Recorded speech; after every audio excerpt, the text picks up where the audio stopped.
This is 1010 Wins. You give us 22 minutes, we'll give you the world. Good morning. 64 degrees at 8 o'clock. It's Tuesday, September 11th. I'm Lee Harris. Here's what's happening. It was a gorgeous day, and it's a beautiful view of the Statue of Liberty. I got up and I remember walking outside and saying how bright it was. September 11th was a very beautiful day. Gorgeous. I got to my desk, as I normally do, around 8:30 in the morning. My office was located in Tower 1 on 86th floor. I just, took a look out the window because the view was beautiful. You could see, miles and miles away. My eye, I think by accident, caught a plane coming at us. In my mind, it looked like it was coming directly at my windows. I was standing there petrified. I didn't move. I just looked at the plane. The next thing, the plane was hitting the tower. I thought it was going to fall right over into the Hudson River. I said, this is going to fall over. This is it. The building shook very, very violently. There's papers flying outside my window, and the building just rocked. It was screaming, and people got knocked out of their shoes. I just, stood there without moving, and I just watched. I thought it was my last moment, what would you do? You don't run, you don't hide. Just into our newsroom, a plane has crashed into the World Trade Center. Right now I'm looking at the World Trade Center, and there's a huge hole in it, and there's a fire in the building. If you're a New York City firefighter, you are ordered to report to your station at this time. All of a sudden, the windows in the skyrise just blow out. It was an incredible force of air blasting these windows out. And paper and all sorts of things just started coming out, and they never stopped coming out. So we left on the west side stairwell. A second plane the size of a passenger jet flying into the second tower of the World Trade Center. As we got into the mid-40s, you heard, move to the right, firemen coming up. It's probably the best thing you could ever hear at that stage. 1010 Wins correspondent Joan Fleischer on the scene in Lower Manhattan. Any emergency personnel? Oh, my God, the building fell! Oh, my God, the building just fell! Oh, my God! Oh, my God! And it was loud. And that building shook. And it went black.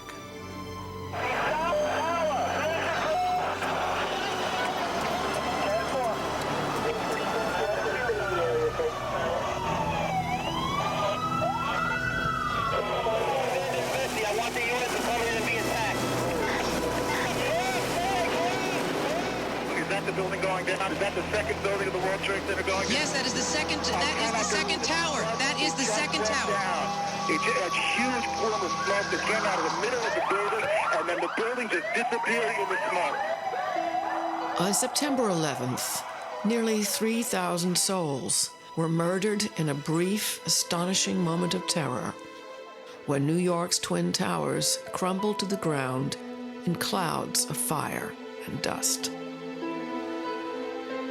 Lost were mothers and sons, waiters and window washers, fathers and daughters, stockbrokers, cops, and firefighters.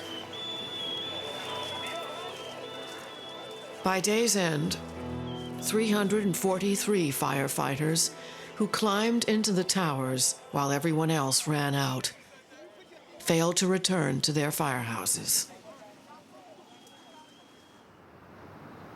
This is the story of a house in the Bronx.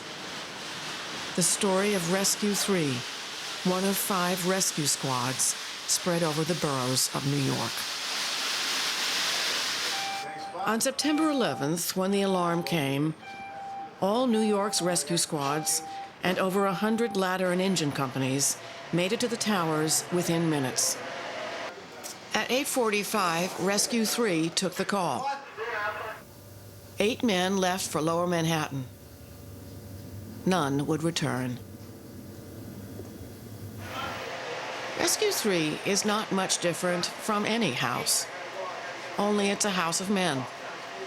Lieutenant Murtha, Nick, Bobby, Cliff, Mike, Bill, and Mickey. A brotherhood. A family that cooks and fights, sleeps and dreams together. Like all families, they've had their losses. 11 years ago, they lost a man in a building collapse. The street they live on is named after him. That's the riding list on September 11th. Now, a piece of plexiglass preserves the last ride list of 8 lost men. That's a tribute to all of them, and that's going to stay there. Captain Hickey, Ray Meisenheimer, Chris Blackwell, Donnie Regan, Joe Spohr, Tommy Gambino, Tom Foley, and Jerry Schrein will always be part of Rescue 3.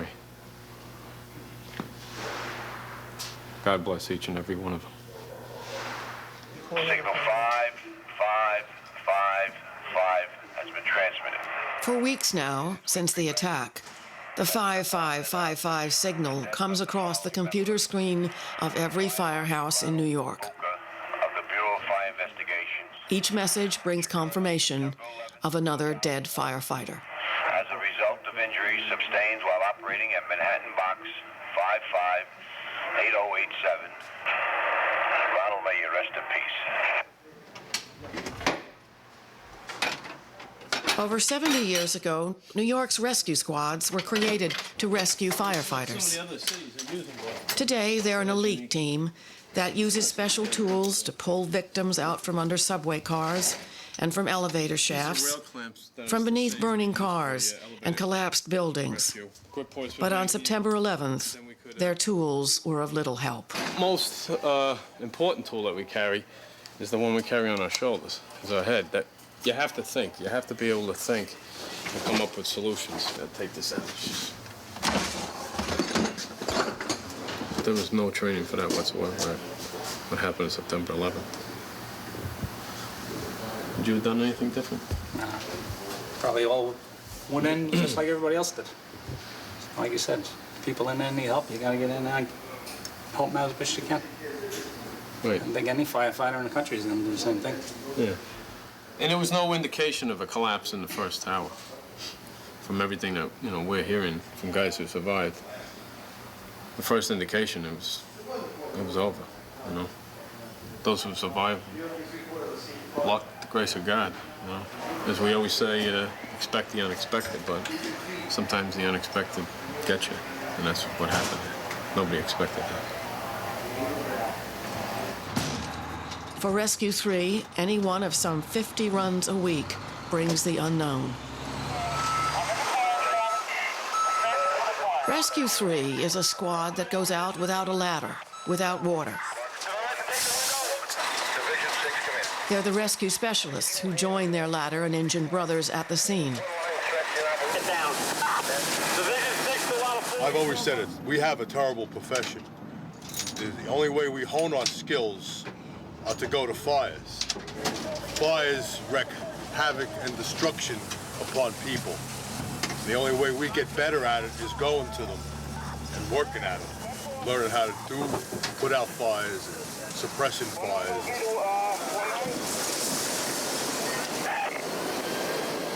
But people suffer.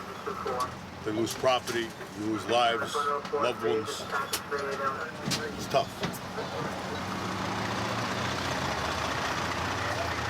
Now we have this break in our processes sitting around. We're getting to go out to emergencies and fires, which is good. The guys need to go out and start getting back to a routine.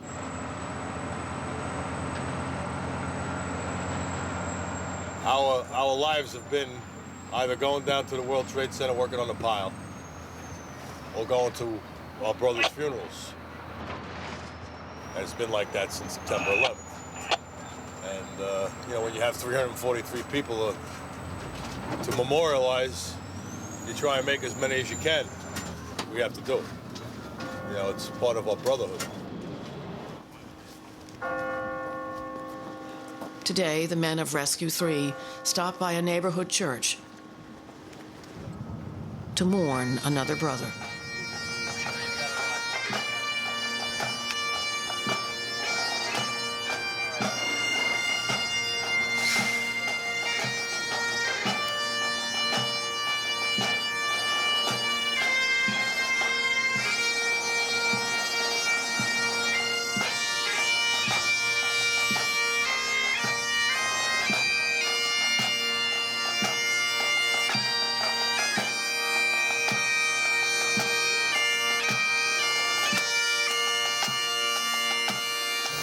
People ask you, things are the same. Well, people have to realize things are never going to be the same. All we can do is hope to get back to some normalcy and reach out and bring in new people and keep the tradition going. It's going to be a long haul, but I'm sure we're going to be able to deal with it and take care of business.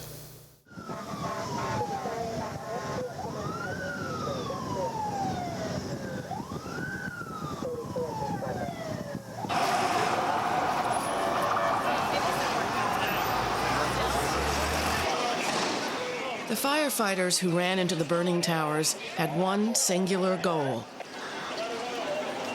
to evacuate civilians. For the thousands who wound their way down the never-ending stairs to freedom, the appearance of firefighters coming up was their first sign of hope. It was really, really reassuring to see the firefighters, because seeing the firefighters, this was the first, they were the first people from the outside the towers that we had seen. First of all, they have radios.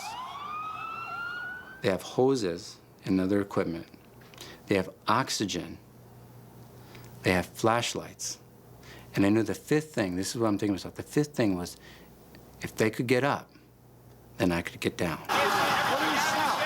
The first to be brought down were the injured.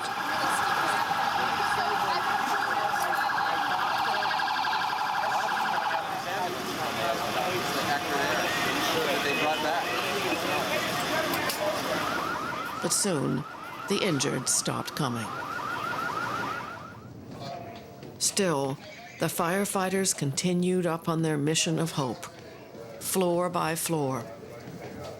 And each step is very hard for them to do. I mean, 44 flights in normal gym shorts would be hard for the average person.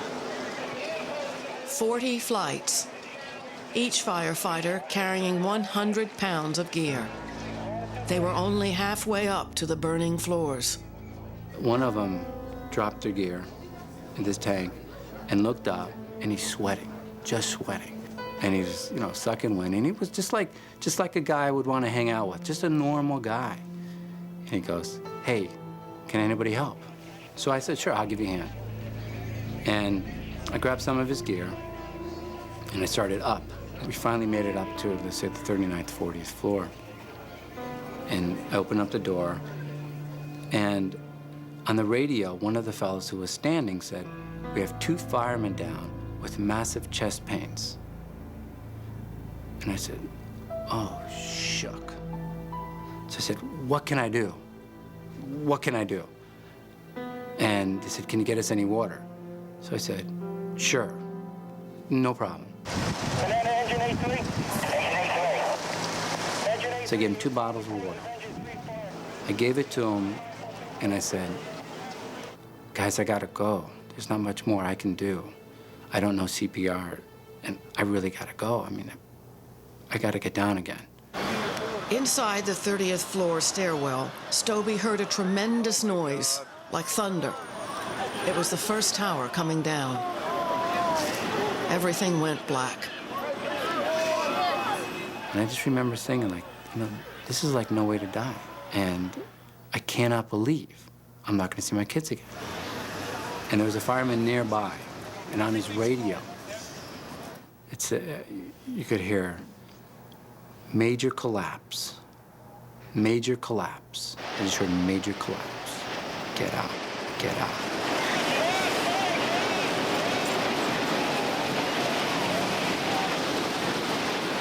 Brian Stobie was one of the last to make it out.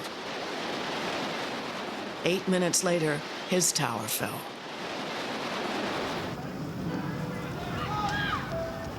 It can't fall. It can't fall. And it had just fallen. I said, "There's so many firemen in there, it can't fall. There's 3 guys who just saved my life. It can't fall."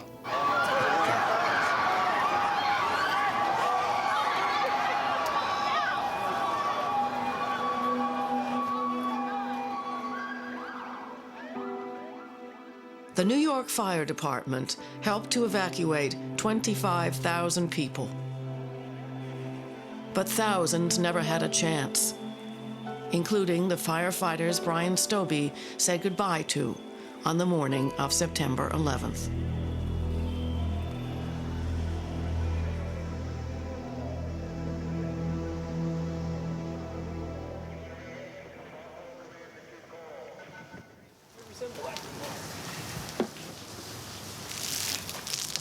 Though the 8 men of Rescue 3 did not return home, their truck did, surviving the collapse with only a smashed windshield and some scratches.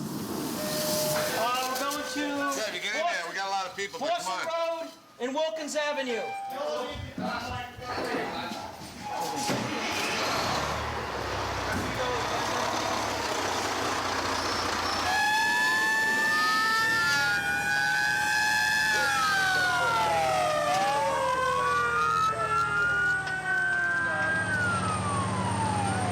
The companies respond. If the dispatcher gets a bunch of calls on it and it seems legitimate, it seems like it's a fire, they'll send the rescue on it. They'll start them out.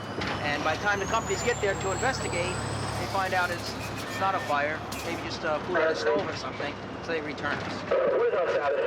They overreact on the side of safety. It's a good thing. This morning's call, like so many, turns out to be just a smoking frying pan. Always in uniform, always on call, their truck shadows them on the streets of the Bronx. You're gonna go with these guys so you can order your sandwich for lunch. I'm gonna be buying dinner. What did you have? I need 2 stuffed please. Give me the biggest ones you got. I only got a couple. Thanks. I'm making Brussels sprouts tonight. So you guys have to eat all your greens. In the fire service, you sleep with each other, you eat, you cook each other's meals, you clean up. It's just like being at home. We have to support ourselves. We have to clean, we have to wash dishes, we have to do our laundry. We have to maintain things like that, and it just makes it another arm of another family. The times are good, we get out there and we support one another and we have a good time. When the times are bad, we band together and we give each other support. And that's what's happening now. Rescue 3, Kanabe. He's in the kitchen right now. You know, we don't want to hold him up. Yeah, we'll put him on. Don't talk to him too long, though. Chow's almost on. Nick has been a firefighter for over 18 years, much of it with Rescue 3. At the time of the attack, he was working a desk job for the fire department. But after September 11th, the surviving brothers of Rescue 3 needed Nick back at the house. I'm 51. I know it's a young man's job. I mean, I don't mind it in the rescue. It's good. It's not that I can't do the job. It's just that, you know, maybe give the young guy an opportunity. Chow's on. Chow's on. Come and get it. For Lieutenant Murtha and his men, life goes on. Meals get made. But the reality of their loss never leaves them. 6 weeks after the disaster, the men of Rescue 3 watch a friend's home videotape of September 11th.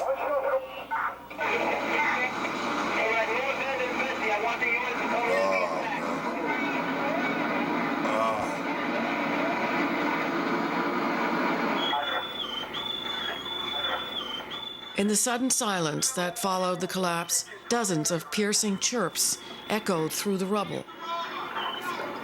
For when a firefighter is motionless for too long, an alarm attached to his gear begins to sound off. That day, the chirps seemed never to end. You can see by watching the movie, this is the first time I'm watching it, it took a lot of guts to go into those buildings knowing that they, with that amount of fire, with that amount of explosion, the size of the aircraft, I'm sure it was on everybody's minds before the first one went down that there's a good possibility that it was going to come down on them. And they all went in. Hindsight's 20/20. You want, like, they say that there'll be a lot of things we don't know. The guys would have went back in the building. I mean, they'll prepare. Let's say they just prepare for this if it happens again, some kind of bombing or something like that. They'll be cautious, but somebody still has to go in and get those people out. That's our job. After the attack, Surviving firefighters from all over the city went down to the pile to dig for their own. And for the first week, none of us gave up hope that we were going to have that miracle and pull one of them out alive. And unfortunately, that wasn't to be, but everybody was there to do that. There was a lot of cases like that. You'd look around to your left and your right, you'd see fathers looking for their sons. You'd see sons looking for their fathers. You know, you'd see brothers looking for their brothers. The fire department's a tight-knit family. The brother, the father, and the cousin of Rescue 3's Tom Foley joined in the search. They dug with us side by side, and on the 11th day, that night, Danny actually found his brother. Digging in the debris, actually found the bone that Tommy had surgery on, and they were able to identify him through his x-rays. And what a comforting thing to see that. I mean, if there was ever a happy ending to a horrible story, to see Danny find his own brother, it was like finding a needle in a haystack down there. The first night I was at his house and he made a promise to his mother, "Mom, I'm gonna bring him home." And he did, he brought him home.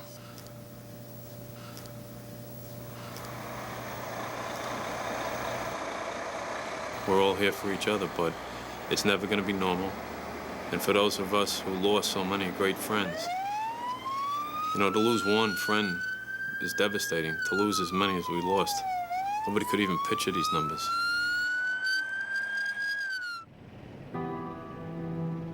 After September 11th, the days of disbelief began. One dark day following another.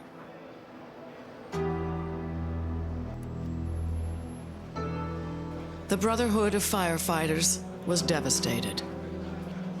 The number of missing and dead began to grow. Engine 40, Manhattan, 6 men missing. Ladder Company 101, Brooklyn, 7 men. 3 men from Battalion 12 in the Bronx. Angelini, O'Rourke, Henderson, Freund, Mendez, Sikorsky. The names would go on and on, reaching the incomprehensible number of 343 men unaccounted for.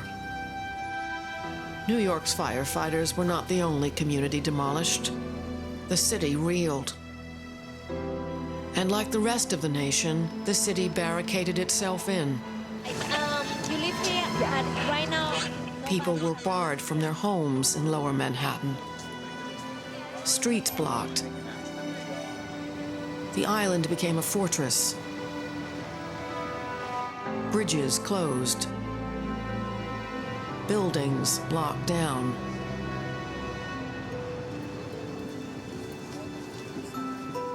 The shattered city found solace in gathering together to sing and pray for miracles. I'm helping, I'm putting up.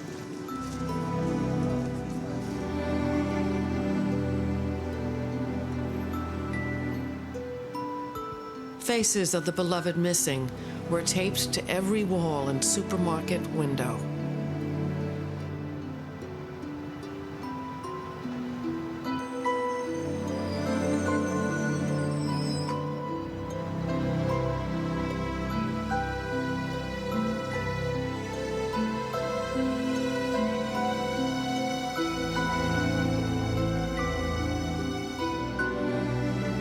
And on the site were 2 mammoth buildings once etched their grand stature into the nation's heart. A pile of twisted steel smoldered.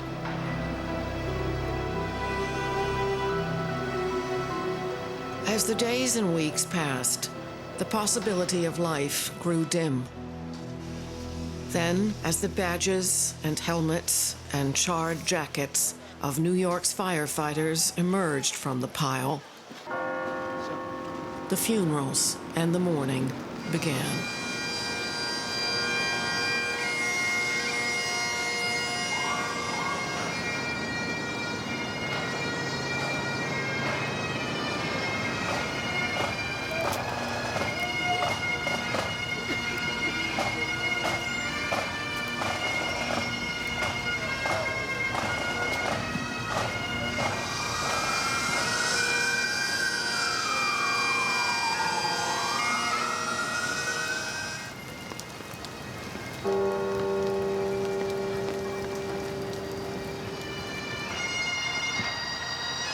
10 days after the attack, firefighter Jerry Schrang was found. He was the first to be buried from Rescue 3.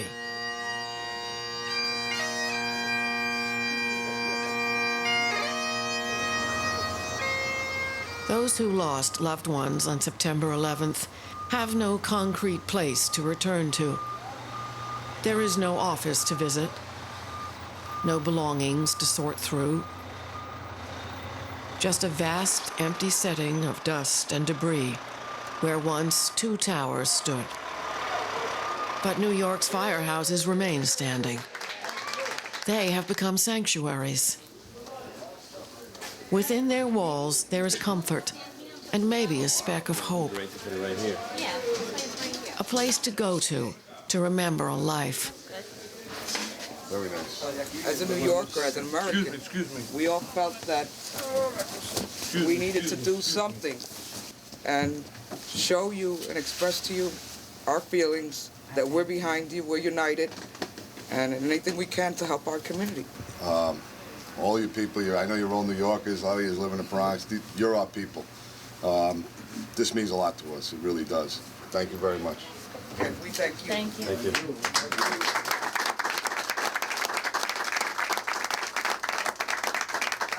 here to feed you, so I hope you're all hungry. Yeah, I think we got enough food.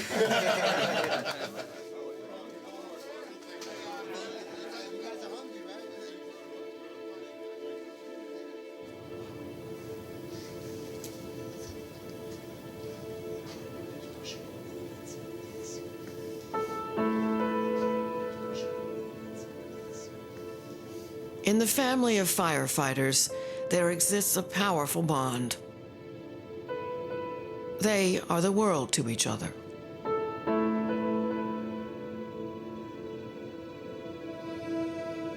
They live with each other for days on end, and when they return to their other families, still their lives intertwine. Soccer games, hunting, fishing trips, helping to build each other's homes and weekend cabins. Unfortunately, 3 of those guys we lost right there in that picture. Yeah. I mean, Ray Meisenheimer, you know, and just Wally the Buff. Wally the Buff. Oh, that was And it was hysterical. just, that was something. those were funny nights when he was on that kick. We used to sit here and have a nice dinner like we do in a firehouse, and we poured a fresh cup of coffee, and Ray would pick up the phone, and he'd call another firehouse. And it started out just being like, the rescue comes. And he'd say, my name's Wally, and I'm a buff, and I want to ride in your rescue truck. And it would just, if a guy hung up on him, he'd be calling him right back. How about Donnie Regan? If he ever lost his life. Check my pocket. The winning lottery ticket will be there. He always said that. Joe Spoor. His father was a lieutenant in Rescue 3. I knew it was his dream to come here. He was just one of those guys that, you know, you could see he was going to be a star. What about the Schrang man, eh? Jerry. The Schrang man. The class clown. When I was at 59, I didn't even know the guy. He was there on a detail. And I flushed the toilet. And the next thing you know, the water hits me right in the face. I'm like, whoa, you know. And then I found out, who did that? Schrang. I go, who is this guy, Schrang? Man. Yeah, Tommy Gambino. He was here, what, a year and a half? Year and a half. What, did you grow up with him? Yeah, I went to high school with him. He was always fun. A lot of fun. Loved to take his boys surfing all the time. Like that, he's a devout Catholic, like Bobby was saying, and you know, with that Old school little old devout Latin mass. No meat on Friday, but watch at 12 o'clock, man. He was in that refrigerator eating that steak. 12:01, you better not be in his way. You might get a chunk out of your arm. I miss Tommy. Yeah. Well, I see so much of Tommy and his 2 boys, Thomas and Brian. They're like clones. Yeah. It's good to see, you know what I mean? Yeah. Because Tommy was good. You can see the apple and fall falling from the tree there. 2 good guys. Janet Gambino and her sons, Tommy and Brian, have come to visit the house. Look at the smile on. We'll get you those. They're on the, Mike Davis has got them on a CD. Tommy's dad, an 18-year vet, had joined the squad just over a year ago. That's the drill we had. At 48, Gambino was looking at retiring in a few years.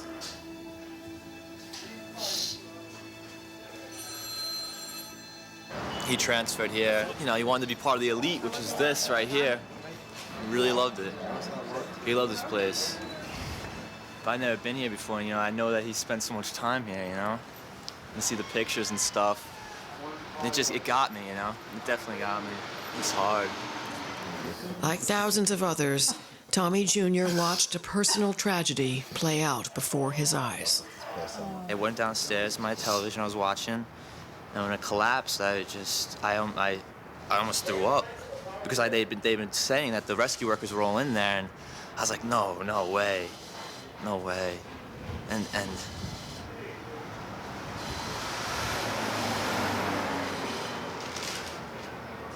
to watch it is just, to know that you watched it is just something that no person, especially knowing now that they were in there, and so many people did, so many people. It's not just me. It's not just my pain. Everybody watched it, you know? So many people were in there.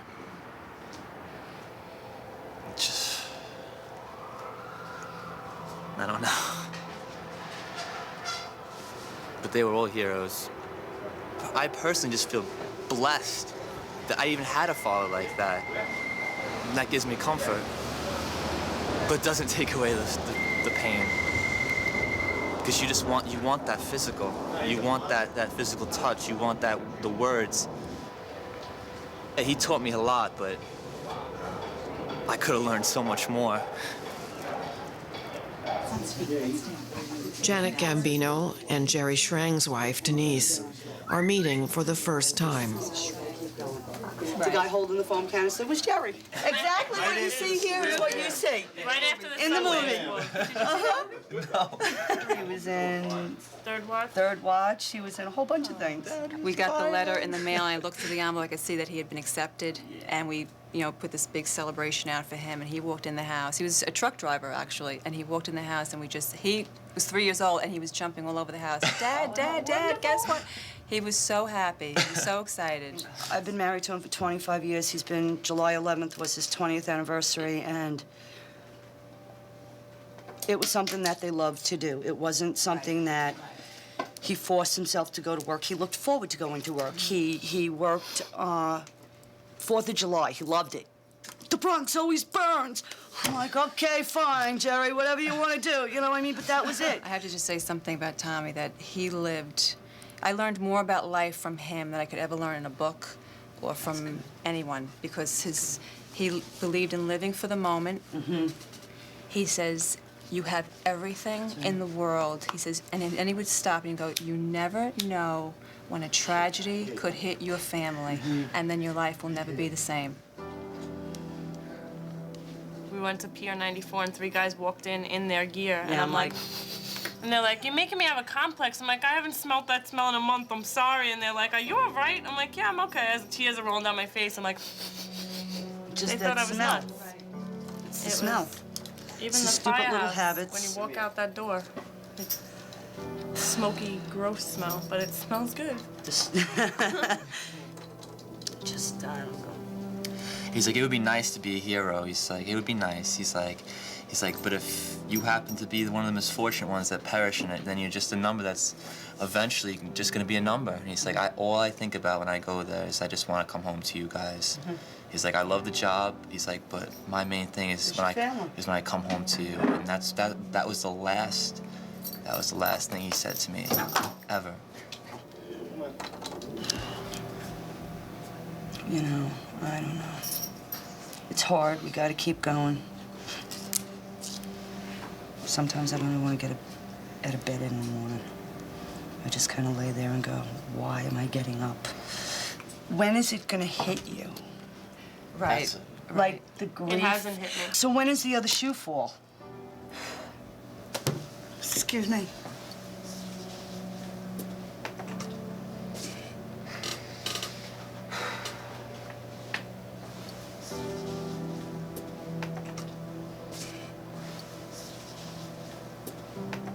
I know now, I think about it, and I'm like, Daddy's not walking me down the aisle. Daddy's not doing this.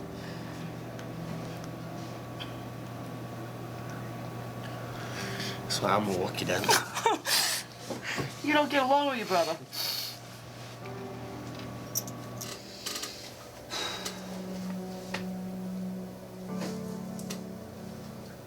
I know these guys will never forget. I don't think the world's ever gonna forget. Doesn't bring them back, though.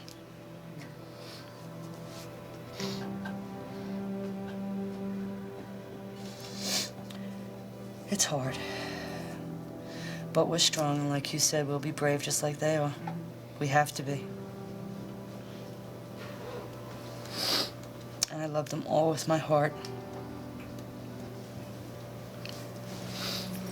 Just to say the word goodbye would work. Yeah. Just once.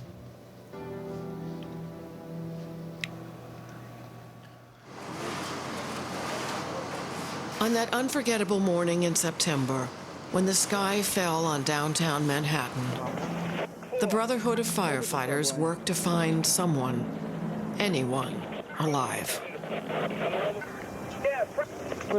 And like Rescue 3, every engine and ladder company that went into the towers had countless men missing.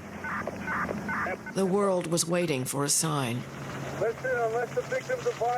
Then, out of that hopelessness of smoke and flames, one small miracle. A signal from beneath the ruins. I got a Mayday transmission from 6 truck, Captain Jonas. I told him we were in the North Tower, World Trade Center, Tower number 1. I gave the exact location of the stairway, what stairway we were in, between what floors. And one fireman replied to me, he says, "Where's the North Tower?" And I was like, oh boy, we're in trouble. They can't even find the North Tower. With orders to evacuate the North Tower, the 6 firefighters from Ladder 6 worked their way down Stairwell B when it suddenly collapsed.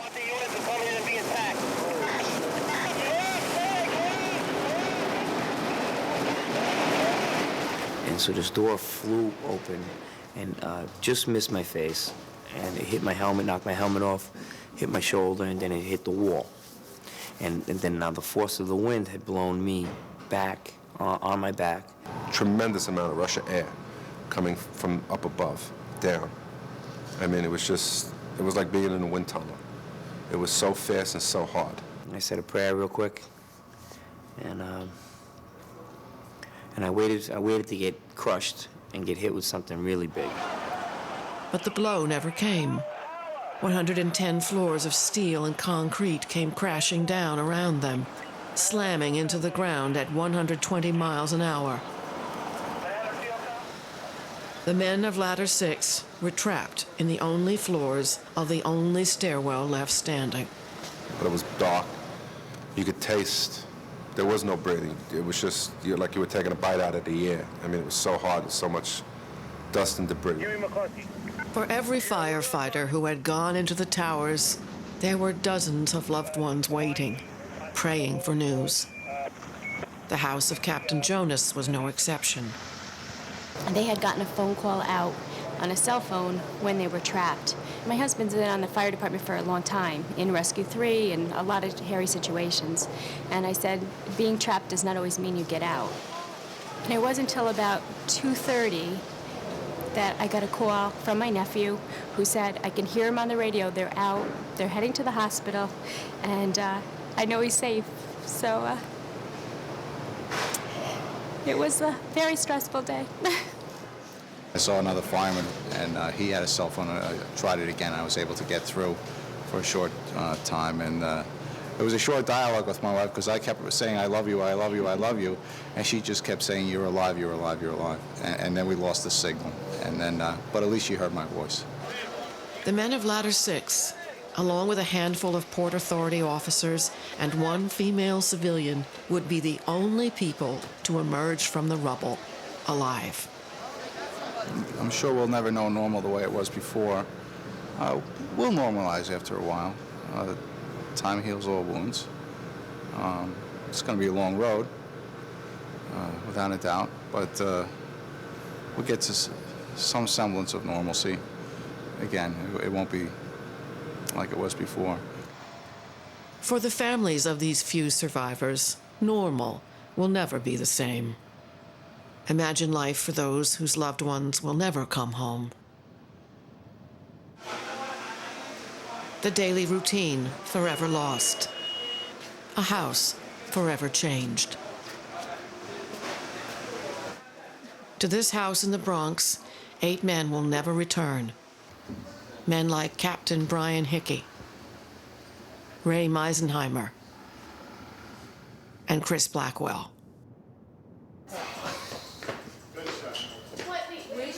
Blackwell's 3 children and his wife Jane have come to visit Chris's firehouse.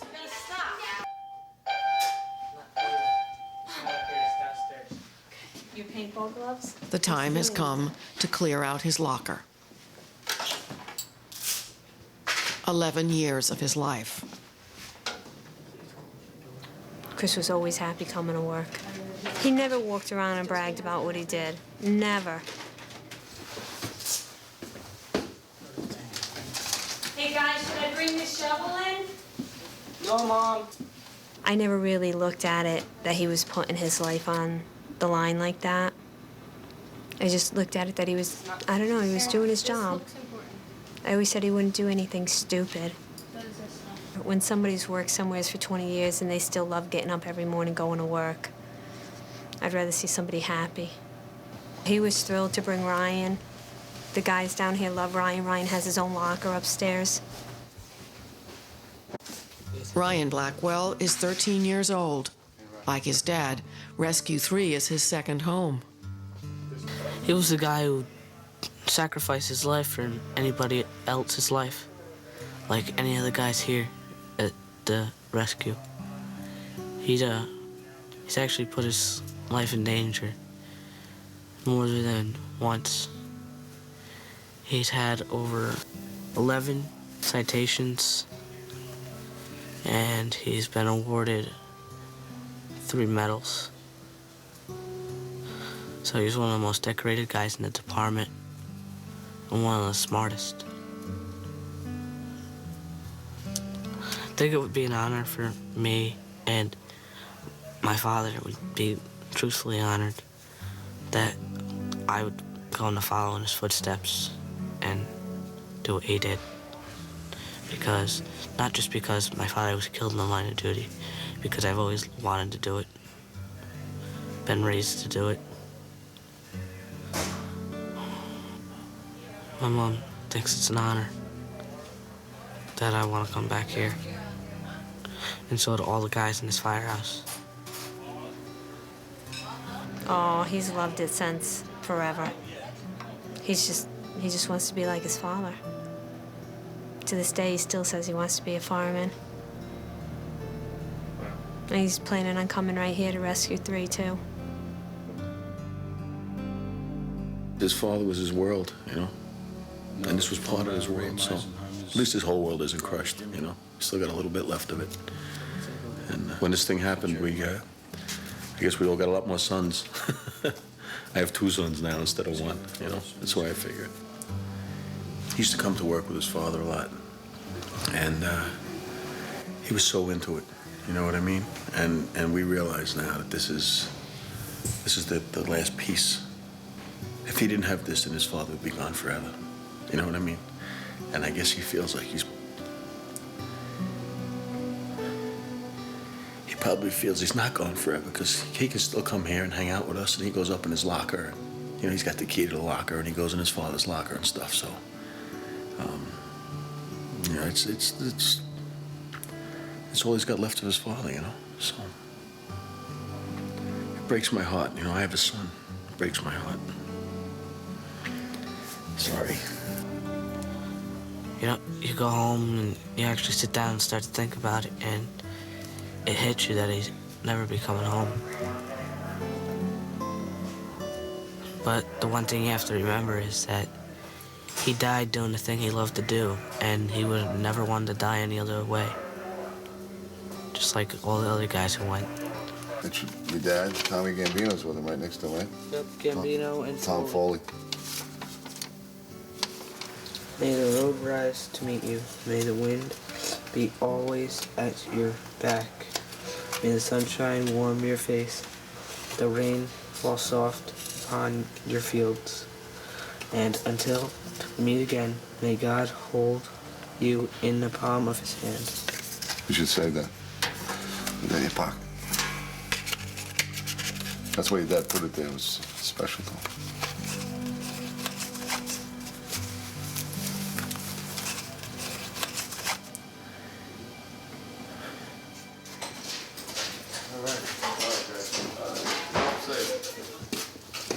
Ryan, take care, buddy. See you, Mickey. You're all Enjoy, set. all right? You guys put on win. Tell me next time you're working the weekend. Okay. Yeah, buddy. All right. See, look, 1 sweatshirt and 2 sweatshirts. You know what I'm saying? Go to school tomorrow, will you? We got to the corner, we sit downstairs.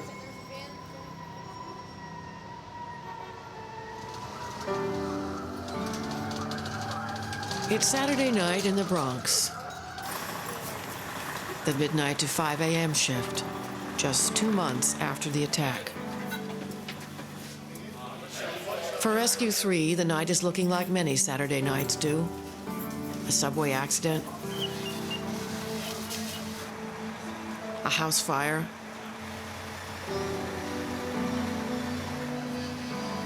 and a car crash. It's a hard shift, but the night holds a comforting routine. It's a chance to do what they do best: rescue. We're almost there, Mike. Ready? We're almost there, Mike. He needs help inside. Can somebody help him inside? Being in the New York City Fire Department, I mean, let's face it, it's the largest city in the world, and you do face life and death situations all the time. So I miss those guys. I miss Ray and Chris Blackwell, and Donnie Regan, Tommy Foley, and Tommy Gambino, Joe Spoor. Good people, all good people. It's not going to be normal. It's not going to be the same. As I try to tell the guys, don't ever expect it to be the same. Those guys are gone, and we'll always remember them. The spirit is always going to carry on. We're here for the surviving family members. We're here to let them know that they're part of the big family, and it's something we'll never let them forget. 4 months after the tragedy, only 2 of the 8 men lost from Rescue 3 have been laid to rest. Of the 343 New York City firefighters missing, only 138 have been found.